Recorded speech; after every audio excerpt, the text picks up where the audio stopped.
Well, it's definitely raining.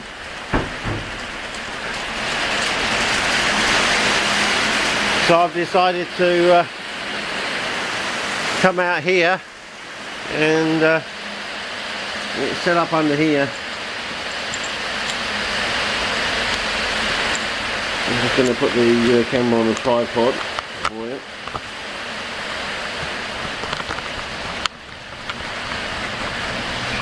Okay. So I'm on night scene fireworks wide angle. Today's job is to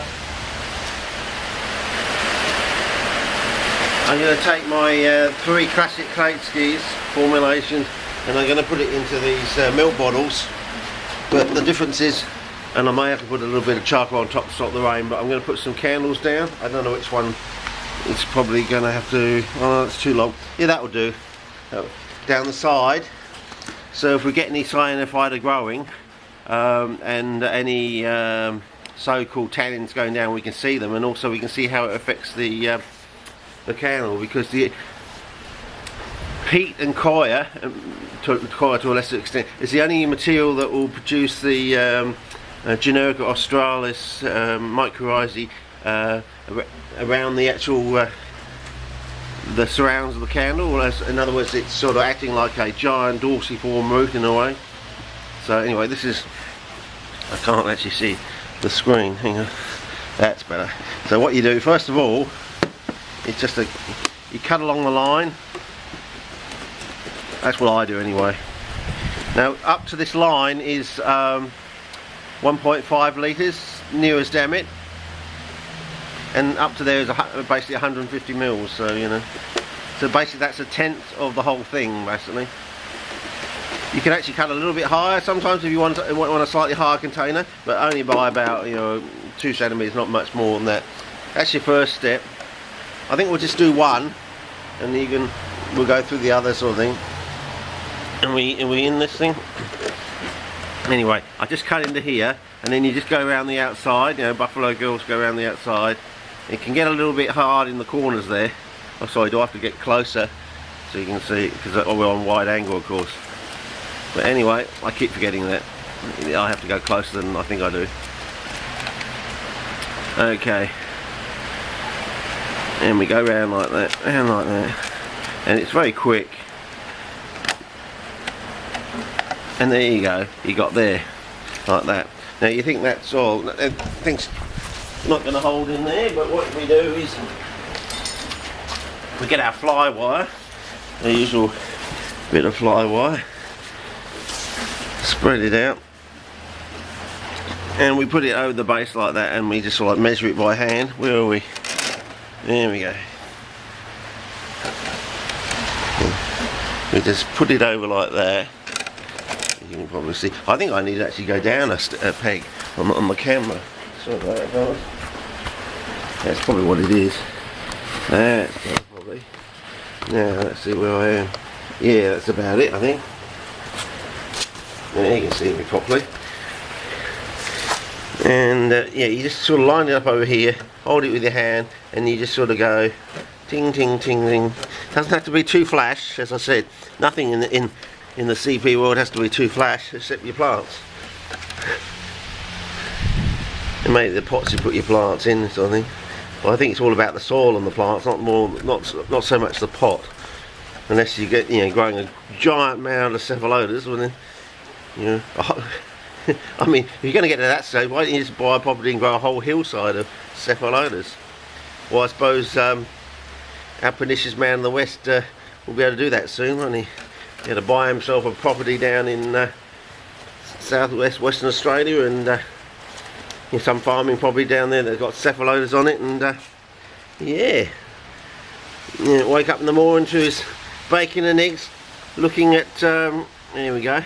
Now you think, a normal peat and sand mix won't fall out of that, but because we're just basically using sand, and it's a fine sand, I'm going to be cautious. Probably don't even have to use this with the sand, and the sand will knit together over time, but I'm being a bit cautious this because it's not a normal peat and sand sort of mix, so it's just a sand mix. Well, sorry, it's not even a mix, it's just sand, it's quartzite sand. But yeah, just go around here again. Doesn't have to be too flash like that.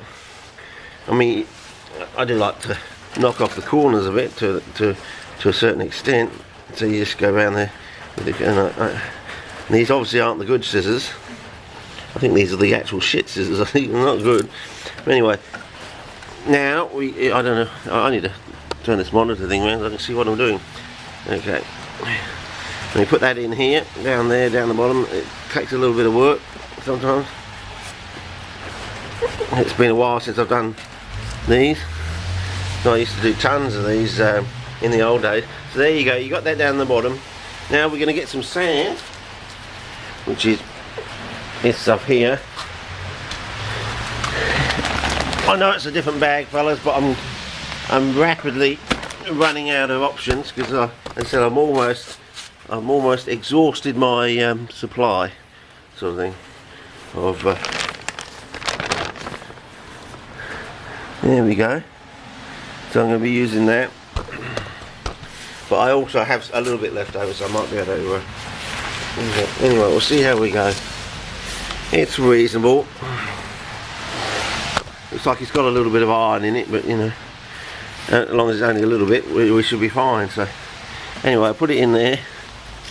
Oh, sorry, I've got to put my candle in first, don't I? Here we go. We've got my box of candles, and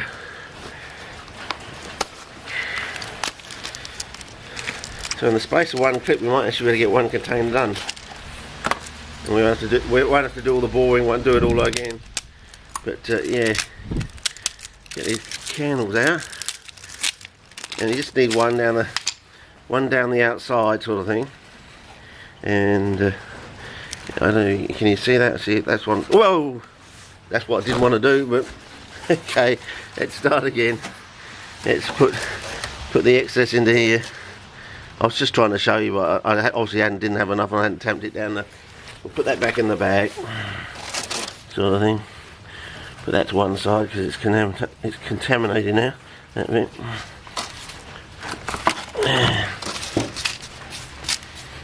Okay. Let's start again, as you do. Put this in the bottom, down the bottom. Actually, I think we're. Okay, I think we're about there, and we put a little cloth in. It'll be harder to get in now, it's damp, and to line up, sort of thing. Oh, not too bad. Old skills die hard, eh? Anyway, put that down there. This time we'll get 2 handfuls in, I think. Oh, I've got to put my, just to get it started, and then we can put our candle down the side. We're trying to make the candle to a nice flush side. Yeah, that's probably the nice flush side.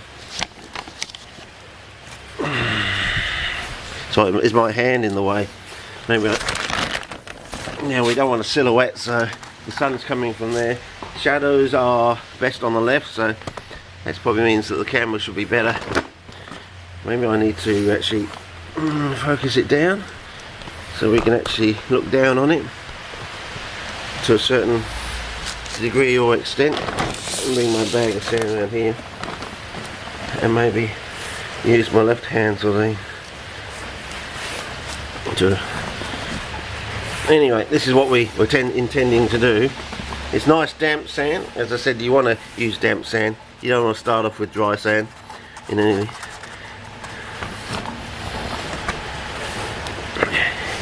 And we want to do the same thing with the bucket, sort of thing. Get up to a certain height where we can put the Kleitski version, the Bottomlands Rhodium on the top, and then maybe put a little bit of charcoal on just to stop the rain splash.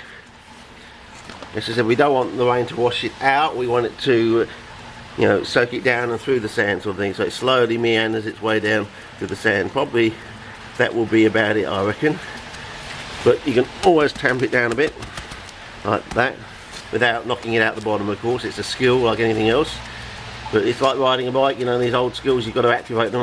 As I said, I had a little bit of an accident back there because I wasn't paying attention and thinking properly. But anyway, there's that sand in there.